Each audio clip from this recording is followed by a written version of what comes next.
Bueno, buenas noches para todos. El día de hoy, como les había prometido, vengo a mostrarles un poco ya más en contexto de lo que nosotros hacemos con relación a los errores que casualmente los contadores y los auditores cometemos aquí, pues en relación a nivel nacional o a nivel pues de empresas, ¿sí?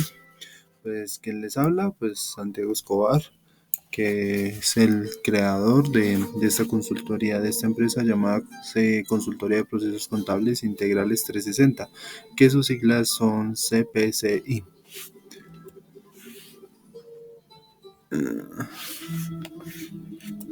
Bueno, como dar una introducción a todo este contexto de estos errores más comunes o estos errores que normalmente todos nosotros cometemos al momento de hacer una, ¿cómo decirlo? De hacer un registro contable, por ejemplo, de hacer una auditoría, de diferentes cosas. Entonces, lo que quiero yo aquí demostrarles a ustedes es cuáles son los errores mucho más comunes para no para tenerlos en cuenta para cuando vayan a hacer sus propios registros contables y que mirar si esos registros contables están cumpliendo con un marco normativo que, que abarca cada cuenta. Por ejemplo, si se está utilizando lo que son como más es NIF, las NIF y pues las NIA en el caso de auditoría.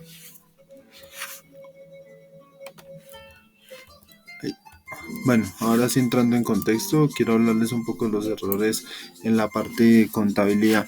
Los errores muy comunes que se utilizan, que son más utilizados y por varios contadores uno se da cuenta, es que el primer error muy común es cuando se dan los errores de registro contable, por ejemplo, cuando la contabilización no está bien y no se ha aplicado todos los impuestos que requiere esa contabilización. Entonces eso es, o cuando se hace caso omiso a alguna transacción que tenía que ser tenida en cuenta en ese registro contable, algún pago, alguna cosa que se haya olvidado y pues no esté soportado o en fin. Entonces eso lo que hace es que prácticamente nosotros cometamos esos errores por falta de, de concentración en ese ámbito de registro contable. También podemos hablar de una clasificación incorrecta de cuentas, que eso puede ser cuando, por ejemplo, uno pone una cuenta, por ejemplo, les pongo el ejemplo de un activo. El activo que hace relación a una 1435, que es una mercancía no fabricada por la empresa. Esa es una cuenta que siempre se evita. Entonces, si tú la llegas a poner al crédito, pues tú te vas a dar cuenta que no te va a dar saldos iguales al momento de realizar todo el proceso de transaccional de esa cuenta. Entonces, cada cuenta tiene su propia naturaleza, su propia nomenclatura, su propia naturaleza de cuenta que se debe tener en cuenta al momento de realizar esas registros contables. Entonces, por ejemplo, los activos es la cuenta uno, los pasivos cuenta 2, patrimonio cuenta 3, ingresos cuenta 4 y costos y gastos la cuenta 5 y 6. Cuando no hay relación de bancos. Eso también es muy importante tenerlo en cuenta. Cuando hay mucha diferencia que no concuerdan las conciliaciones bancarias entre el mismo banco y que los extractos o los movimientos bancarios que no están relacionados debidamente a los libros contables. Entonces, siempre cuando ustedes hagan una conciliación bancaria, tienen que tener en cuenta que los libros contables y los estados bancarios tienen que estar iguales para que esa conciliación quede de manera exitosa. Aplicación de impuestos, tienen que aplicarlo de los impuestos relacionados a cada sitio donde ustedes se radique. Entonces, por ejemplo, si usted está en Bogotá, pues tiene que aplicar los impuestos de Bogotá. Si usted está en Tunja, pues aplique los impuestos de Tunja, pero nunca usted puede aplicar, si usted vive en Bogotá, no puede aplicar los de aquí de Tunja. Entonces eso es un error que uno debe tener en cuenta al momento por ejemplo, de hacer las declaraciones, las declaraciones, el aplico de RT ICA, que ese es municipal, y el RT IVA que se aplica pues también municipal, teniendo en cuenta en el IVA, o sea, la tabla de IVA o la tabla de retención en la fuente, que esa está encontrada en diferentes páginas tributarias. También podemos hablar en el caso de las declaraciones cuando se hacen cumplimientos a los plazos tributarios. O sea, si tú declaras y tu declaración tiene que ser presentada antes del 30 de febrero y tú declaras después del 20 de febrero, pues lo que va a hacer es que te van a imponer una multa por retraso en el momento de realizar esas declaraciones.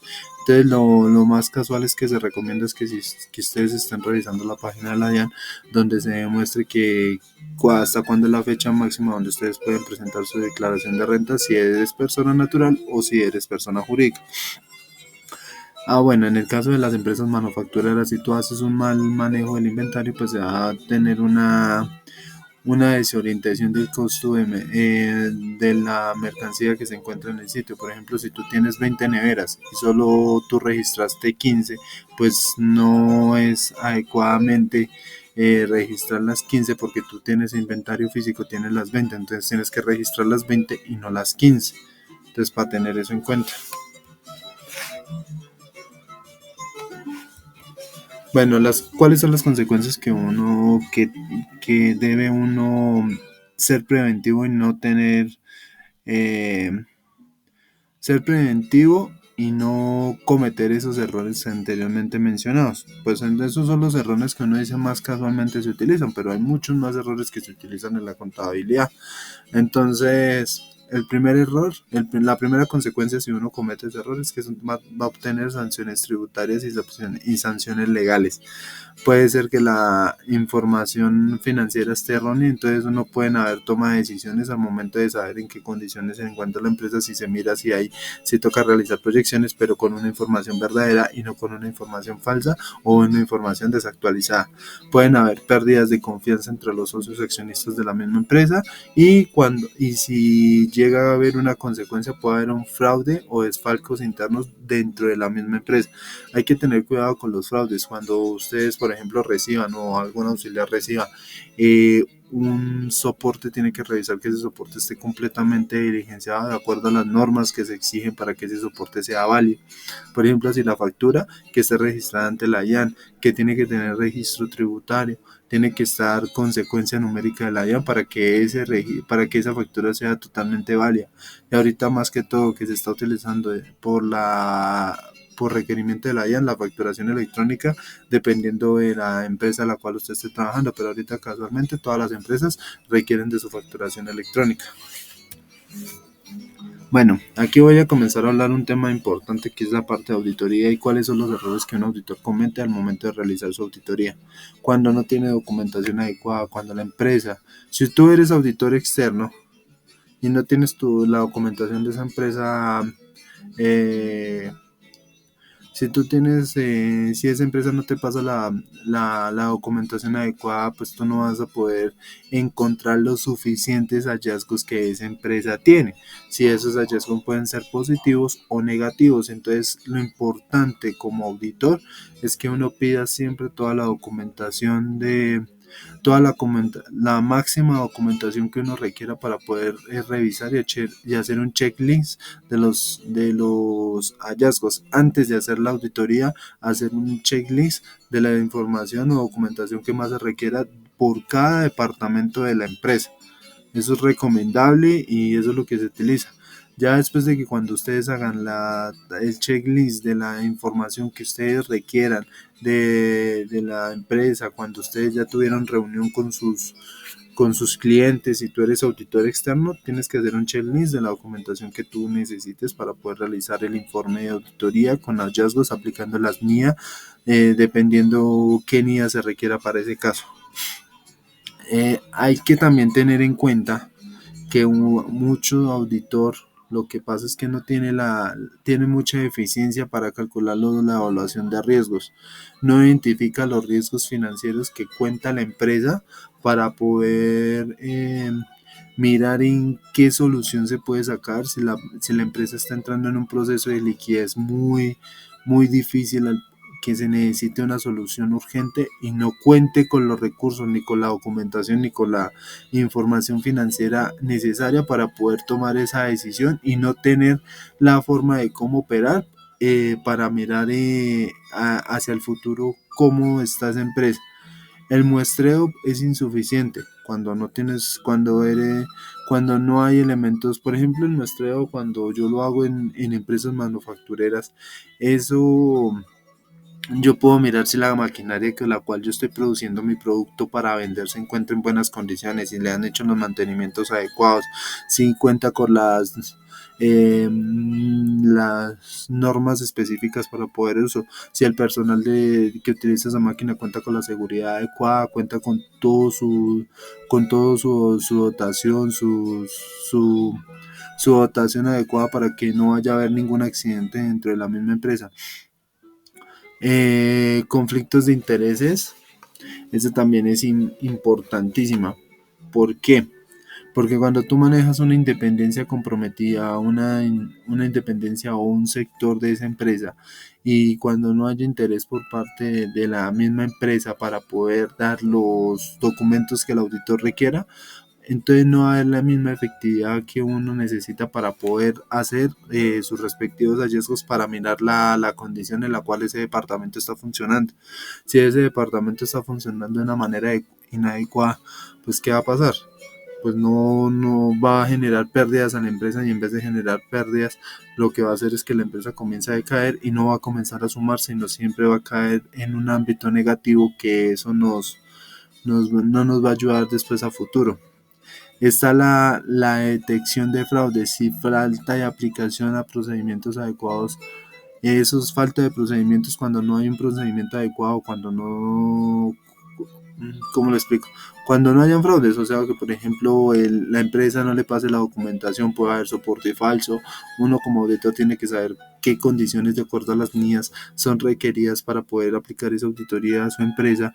Entonces puede haber documentación falsa, puede haber procedimiento falso, puede haber informe financiero falso, o sea, toda esa situación hace que nosotros como auditor tenemos que hallarle, mirar y reportarlo para que no vayan a haber después problemas, y adjuntarlo al informe porque esa documentación sigue siendo falsa y inadecuada al momento de realizar mi auditoría como auditor. Puede ser el auditor interno que es contratado por la empresa o una firma de auditores externa que haga la auditoría a su empresa para mirar en cómo se encuentra actualmente. ¿Cuáles son las consecuencias de los errores? Opiniones del auditor externo. Si tú eres auditor externo o auditor interno, tienes que tener una opinión adecuada. Si tú tienes opiniones inadecuadas o incorrectas, puedes llegar a generar un conflicto entre firma y entre firma y empresa, donde no van a confiar después en tus servicios como auditor externo. Si tú eres auditor interno, pues te dan la carta de renuncia y te vas. Así de fácil. También hace falta la falta de credibilidad en los estados financieros. Cuando los estados financieros no son coherentes, no son reales, pueden haber un lavado de activos. Hay muchas maneras de ser identificada la doble facturación. Si tú eres un auditor muy detallado, puedes mirar si en los estados financieros encuentras doble facturación. Puedes encontrar de falsificación de documentación dentro de la misma soportes que te traiga la empresa. Pueden haber registros contables falsos que no están registrados en ningún software contable, y toca hacer el debido procedimiento desde el momento que te presentan toda la información a ver si se cuenta con la normatividad vigente. También pueden haber problemas legales como cárcel, como sanciones quitadas de tarjeta profesional. Pueden haber sanciones jurídicas, y pueden también tener por la carta de renuncia si tú eres auditor interno. También puedes tener, como lo había mencionado, puedes tener una pérdida de confianza con tus clientes e inversionistas de diferentes empresas a las cuales estás haciendo la misma auditoría. Entonces sí es fundamental tenerlo en cuenta de ahora en adelante, que no tratar de no cometer estos errores en la parte como tal contable, como tal auditoría, para que no hayan después sanciones ni perjudicaciones por parte de las firmas externas hacia las empresas a las cuales tú le estás expresando un servicio. Bueno, ¿yo cómo hago para prevenir que, que no pasen estos errores mencionados anteriormente?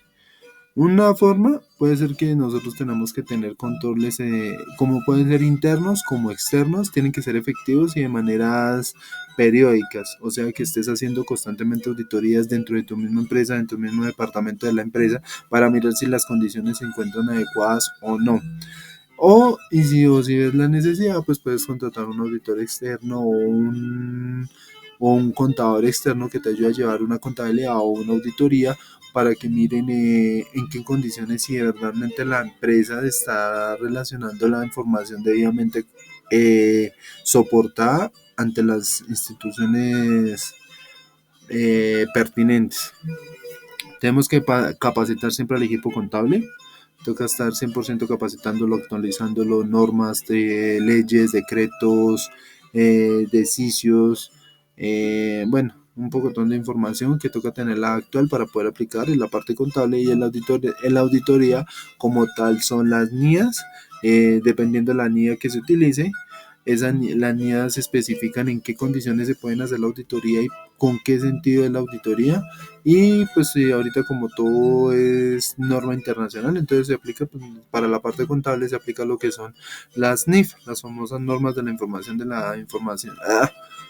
normas de la información, bueno, las NIF, normas de la normas internacionales de la información financiera y las normas internacionales de auditoría, ya me acordé. Entonces, estos dos puntos son relacionados y pues mantener una postura ética como contador, como auditor y mirar que todo proceso contable y financiero siempre sea adecuadamente y aplicando lo que son las NIF y las NIA en cada caso que sea pertinente. Bueno, ya como conclusiones, pues toca pues no tratar de cometer errores, siempre la estabilidad financiera y el cumplimiento normativo, la implementación de buenas prácticas y el uso de herramientas adecuadas para minimizar los riesgos y pues una gestión responsable por parte de nosotros como contadores o auditores o por parte de la información que suministre la información si nosotros somos firma externa o dar cumplimiento si somos personal trabajando en la misma empresa.